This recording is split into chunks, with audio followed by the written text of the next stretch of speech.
Dans la première partie, je vous ai montré entre autres comment la date de l'Exode pouvait être fixée avec une surprenante précision. Nous pouvons donc maintenant examiner l'histoire égyptienne, l'histoire des pharaons, et découvrir comment elle s'harmonise réellement avec le récit de l'Exode. Les historiens ont découpé l'histoire de l'Empire égyptien en grandes périodes, elles-mêmes subdivisées en lignées de pharaons, les fameuses dynasties. En tout, on compte une trentaine de dynasties et près de 200 pharaons. L'Égypte a une très longue histoire.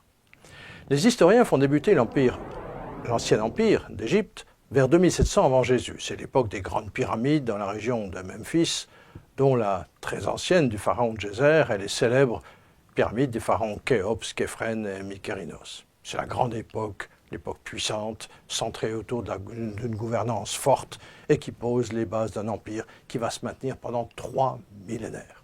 Au bout de 500 ans survient une période plus chaotique de conflits internes, période que les historiens appellent la première période intermédiaire, qui va durer environ un siècle et demi. Puis, c'est le Moyen Empire qui va durer jusqu'à vers 1780, moins 1780, suivi d'une seconde période intermédiaire, période notamment marquée par la prise de pouvoir des pharaons venant de l'étranger, les pharaons Hyksos, dont on connaît assez mal l'histoire. Puis ce fut le Nouvel Empire, c'est la période qui nous intéresse plus précisément, qui débute par la 18e dynastie vers 1560 avant Jésus, en chassant les Hyksos et en reprenant le trône d'Égypte. Le Nouvel Empire, qui va durer 5 siècles, avec la 18e, 19e et 20e dynastie, est la période la plus prospère de l'histoire égyptienne. Et c'est aussi celle dont l'histoire est la mieux connue. Et c'est précisément à cette époque, au cours de la 18e dynastie, que se situent les événements rapportés dans l'Exode. La concernant, on dispose d'une bonne dizaine de chronologies différentes selon les auteurs, avec des différences maximales d'une quarantaine d'années, ce qui est tout de même au final une assez bonne précision, vu qu'on parle d'une période éloignée de nous de 35 siècles. Pour nous, la question qui se pose est donc de savoir si le récit biblique n'a absolument aucun rapport avec l'histoire égyptienne, ou au contraire, s'il existe un scénario qui soit en accord à la fois avec les données bibliques et avec l'histoire égyptienne.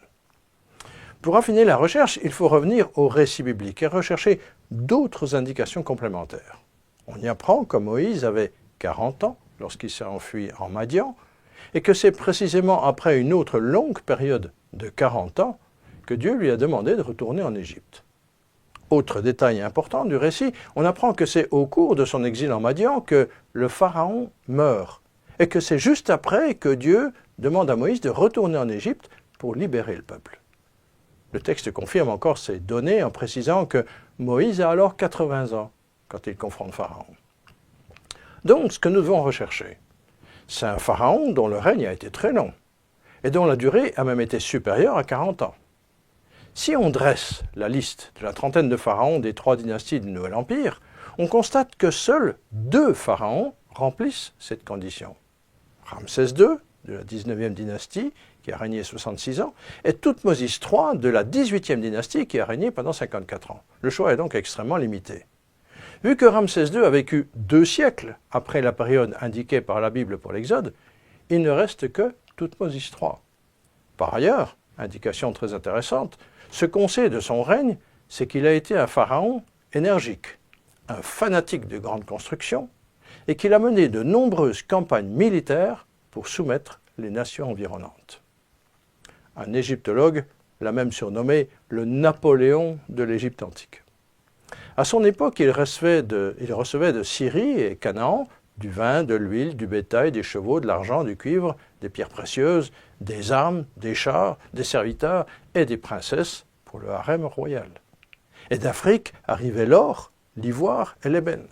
Il fut donc un pharaon puissant au niveau militaire et économique, et un tyran qui opprimait d'une main de fer les ouvriers étrangers travaillant sous ses ordres. Ce tableau s'harmonise tout à fait avec le pharaon oppresseur décrit dans la Bible. La durée, le caractère de son règne et l'époque correspondent tout à fait au récit biblique. De plus, et c'est important, parmi les différentes chronologies supposées par les historiens, plusieurs placent la date de sa mort peu de temps avant 1446. Cet ensemble de données concorde de façon frappante avec la Bible. Dans ce scénario, son successeur, Amenhotep II, serait donc le pharaon de l'Exode. Celui dont le pays a été dévasté par des plaies prodigieuses, dont l'armée a été engloutie dans la mer, et dont le premier-né serait mort lors de la dernière plaie. Ici, il faut faire une remarque en passant. L'opinion populaire veut que Pharaon lui-même ait été englouti dans la mer des Joncs avec son armée. Le pharaon de l'Exode serait donc mort au moment de l'Exode. Mais regardons de près ce que rapportent réellement les textes. Je lis. « Les Égyptiens les poursuivirent, et tous les chevaux du pharaon, ses chars et ses cavaliers entrèrent après eux au milieu de la mer. » Et plus loin, « Étends ta main sur la mer, et les eaux reviendront sur les Égyptiens, sur leurs chars et leurs cavaliers. » Le texte est très précis sur ce qui s'est passé. Les eaux couvrirent les chars, les cavaliers et toute l'armée de Pharaon. Et plus loin, lorsque Myriam chante un cantique pour célébrer ce miracle, cette délivrance extraordinaire, elle chante précisément « L'Éternel a précipité dans la mer les chars de Pharaon et ses cavaliers. » C'est frappant. À chaque fois, le texte indique que ce sont les chars, les cavaliers et l'armée qui sont engloutis dans la mer. Mais le Pharaon n'est jamais inclus. S'il était mort à cette occasion, il est probable que les textes n'auraient surtout pas omis de le mentionner. Mais c'est le silence. En fait, il existe bien un autre texte dans les psaumes qui pourrait laisser penser que Pharaon est mort dans la mer. Ce psaume mentionne Pharaon en rapport avec l'épisode de la mer Rouge, la mer des Joncs. On lit, selon les traductions, « Il précipita ou il renversa Pharaon et son armée dans la mer des Joncs ». Mais ici, le verbe exact dans le texte hébreu est le verbe nahar, verbe qui signifie secouer. Il est utilisé par exemple dans des expressions comme secouer les mains ou secouer les feuilles d'un arbre, par exemple sous l'effet du vent. Parlant de Pharaon et son armée, il s'agit donc plutôt d'un sens figuré et non physique. On le trouve encore en rapport avec le roi David qui déclare dans un autre psaume « Je m'en vais comme une ombre qui s'étend, on me secoue comme la sauterelle ». Il est évident que cela ne signifie pas que David soit mort, ni même qu'il ait été secoué physiquement. On peut comprendre qu'avec cette défaite cinglante, Pharaon et son armée ont été puissamment secoués, c'est-à-dire humiliés, abaissés, dévastés, et avec eux toute l'Égypte. En fait, il n'existe aucun texte biblique mentionnant la mort de Pharaon. Concernant donc précisément Amenhotep II, on apprend qu'il a vécu encore une trentaine d'années après 1446. Il n'y a donc aucune contradiction ici non plus avec le récit biblique. Alors, puisqu'on ne peut guère espérer découvrir en Égypte un récit des plaies qui l'ont dévasté, peut-on tout de même trouver encore d'autres indices?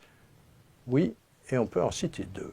D'abord, il est tout à fait clair que le récit biblique rapporte la mort du fils aîné de Pharaon.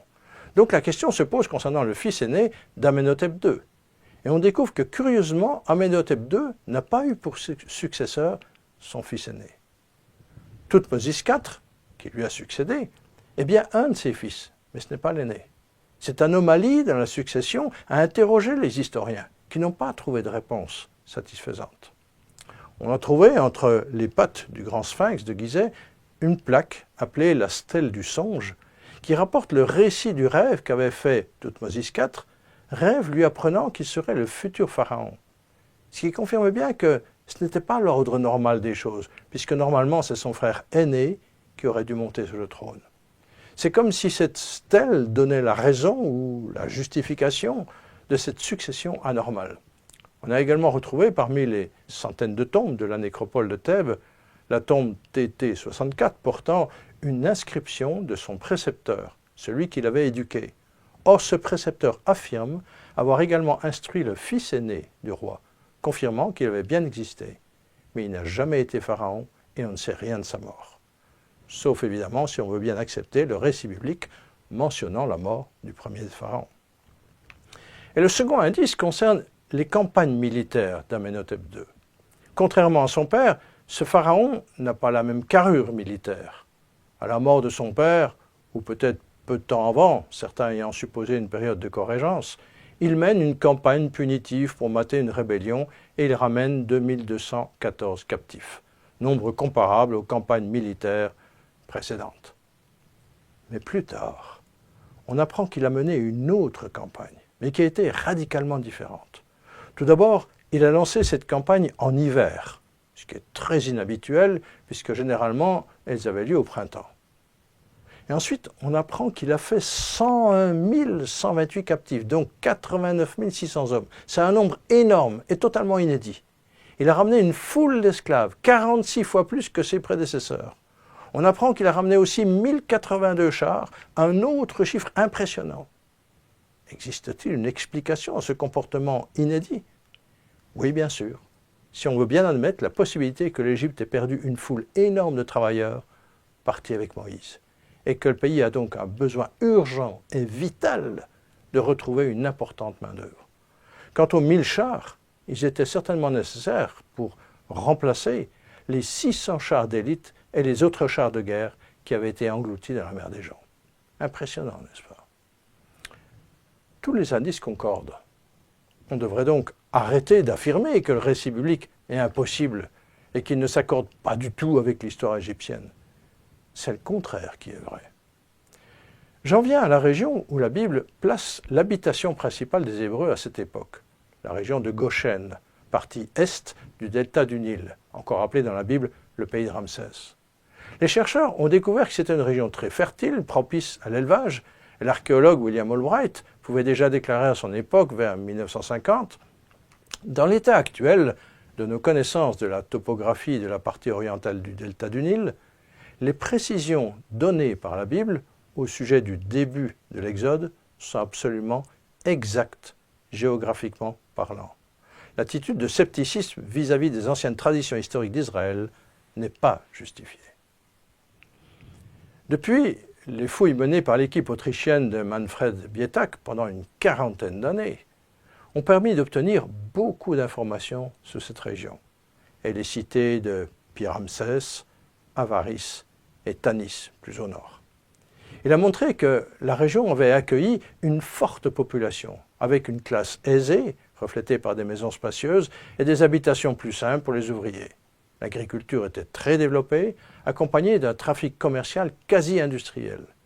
Exploitation des mines de turquoise du sud, importante construction en briques sur place, ou encore importation de 2 millions de jarres de vin provenant de Canaan. Pourtant, plusieurs ont affirmé que le récit biblique ne pouvait pas être vrai, puisqu'il n'y avait aucune trace de résidence du pharaon, alors que la Bible déclare que Moïse a été élevé au palais. Palais qui devait être proche du peuple, qui devait surtout être proche du Nil, d'où il avait été sauvé étant bébé. Et donc, d'après les détracteurs, le peuple n'aurait pas pu partir de cette capitale imaginaire appelée Ramsès par le récit biblique. Pourtant, sur le site de Tel el-Daba, Bietak a fini par mettre en évidence un vaste ensemble architectural d'environ 5 hectares qui avait effectivement constitué le palais de Pharaon. Il est situé à Pi-Ramsès, construite par-dessus l'ancienne cité d'Avaris de l'époque de Thoutmôsis III, où on a même retrouvé les restes d'une importante base navale. À nouveau, tous les éléments concordent.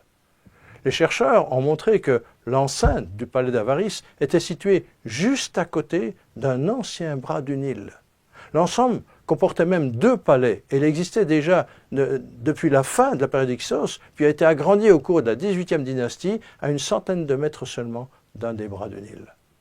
La découverte sur place d'une série de scarabées royaux couvrant toute la période de la 18e dynastie jusqu'à Amenhotep II apporte une preuve supplémentaire de la présence effective de ces pharaons précisément à cet endroit.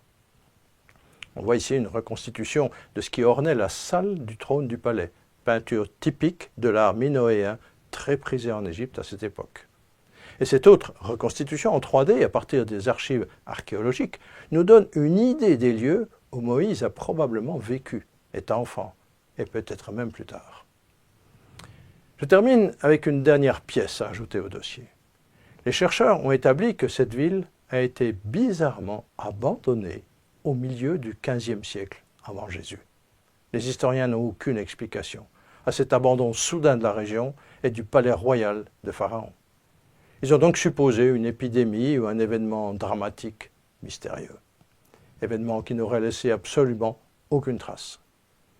Mais si nous acceptons simplement le récit biblique des plaies d'Égypte, suivi d'un exode massif d'une partie importante de la population, alors c'est bien une catastrophe nationale de grande ampleur qui a effectivement frappé toute l'Égypte et son dirigeant. Au final, on ne peut que constater que tous ces indices, apparemment peu importants, finissent par former tout de même un tableau historique cohérent et surtout un tableau qui est en plein accord avec le récit biblique. Comme d'habitude, je vous mets en note sous la vidéo quelques documents et je vous laisse y réfléchir.